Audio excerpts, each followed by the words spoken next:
11 বছর বয়সী শিশুর পেটে 6 মাসের সন্তান। অভিযোগ উঠেছে মাদ্রাসায় পড়তে গিয়ে শিক্ষকের লালসার শিকার হয় এই শিশুটি। একটু অবাক হয়ে গিয়ে আবারও তাকে জিজ্ঞাসা করেছে যে মা তোমার কি সমস্যা লাগে। সে আমাকে বলল আমার পেটটা ভার ভার লাগে, কি জানি লড়ে। তারপরে আমি আবার তাকে জিজ্ঞাসা করেছি যে মা তোমার সাথে খারাপ কাজটা কে করেছে।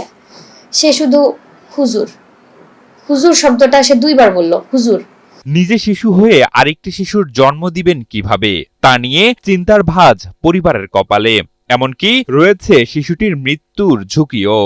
কি করবে আল্লাহ, সেটা তো এমন সময় না যে কিছু করার মতো অবস্থা আছে, কিছু করার অবস্থা নাই। জানা যায় সেই একই মাদ্রাসার প্রধান শিক্ষিকা হিসেবে দায়িত্ব পালন করছেন অভিযুক্ত শিক্ষক আমানুল্লাহ সাগরের স্ত্রীও। স্ত্রী সন্তান থাকতেও কিভাবে এ ঘটনা ঘটে তা নিয়ে রয়েছে নানা প্রশ্ন। ভুক্তভোগী পরিবারের অভিযোগ, মাদ্রাসায় হুজুরের মারের ভয় আর 10 থেকে 20 টাকা দিয়ে চকলেটের প্রলোভনে ঘটানো হয় এমন জঘন্য ঘটনা, যা শোরগোল উঠেছে পুরো এলাকায়। আমি সিলেট থাকি, আমার মেয়ে মাদ্রাসার মধ্যে পড়তো। মনে করেন মাদ্রাসার হুজুরে 10 টাকা দিয়ে মনে হয় এমন মায়া করছে আর কি, কিন্তু এ সম্পর্কে বাগ্নির আগে আম্মু আম্মু হইতে ডাকছে। উক্ত ঘটনাটি সামাজিক যোগাযোগ মাধ্যমে ছড়িয়ে পড়লে নেত্রকোনার মদনে কওমি মাদ্রাসার অভিযুক্ত শিক্ষক আমানুল্লাহ সাগর তার স্ত্রী নিয়ে পালিয়ে যায়। এদিনে কিন্তু এর বাইয়ান তাকে ফলাইছে।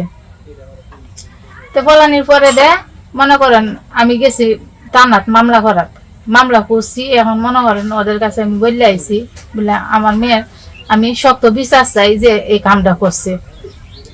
আদালতের কাছে আমার এটাই পাওয়া, আমি শক্ত বিচার চাই, আমি বিচার পাইতাম চাই, যাতে আমার মেয়ের লগে করছে ভবিষ্যতে কারো মেয়ের লগে এরকম করে না।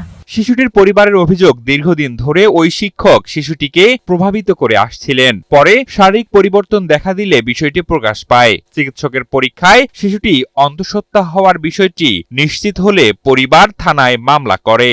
দেখে আমার মেয়ে তো আর এতটা বুঝে না, ছোট মানুষ, তো এর লগে এগুলা করছে।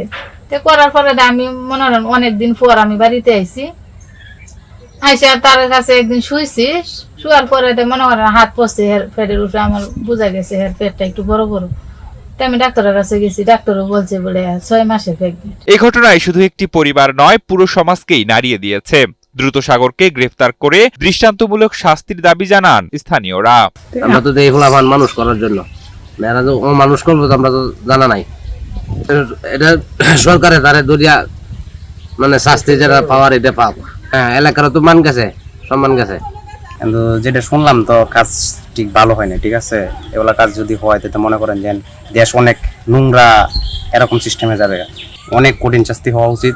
এদিকে উক্ত ঘটনাকে অস্বীকার করে সামাজিক যোগাযোগ মাধ্যম ফেসবুক লাইভে এসে অভিযুক্ত শিক্ষক আমানুল্লাহ সাগর ওই শিশুটির পেটের সন্তান তার নয় বলে দাবি করেন। এমনকি ডিএনএ টেস্টের মাধ্যমে প্রমাণ দিতেও রাজি তিনি। মেঘলা নামক একটা মেয়ে এবং আমার ছবি দিয়ে যে একটা অপপ্রচার করা হচ্ছে, অপবাদ রটানো হচ্ছে, এটার সাথে আমি কোনোভাবেই সম্পৃক্ত না। আমি এটার বিষয়ে কিছুই জানি না। এর আগের বছর পুরনো বছর পড়াশোনা করার পরে সে আমাদের মাদ্রাসা থেকে চলে যায়। তো পরবর্তী বছর যখন মাদ্রাসা শুরু হলো তখন আমরা খোঁজ নিয়ে জানতে পারলাম যে কে কে আসে নাই।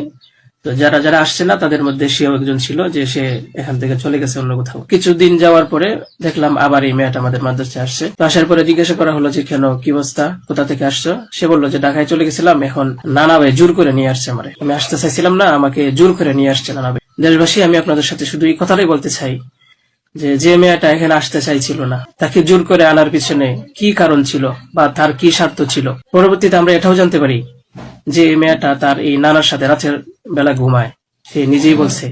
এখন কিছুদিন আগে আবার আসছে, এসে বলতেছে যে এই দুর্ঘটনা খুব বড় সমস্যা। যে কথাটা শোনার পরে আমার মতো একজন সাধারণ মানুষ আমি একেবারে অসুস্থ হয়ে পড়ছি। আপনারা সঠিক তদন্ত করুন।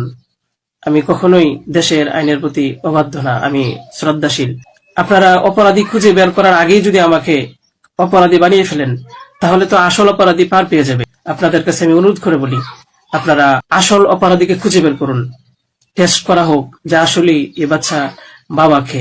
তবে শিশুটি বর্তমানে মানসিকভাবে ভেঙে পড়েছে, তাই তাকে চিকিৎসার পাশাপাশি নিরাপদ পরিবেশে রাখা হয়েছে বলে জানান চিকিৎসকরা।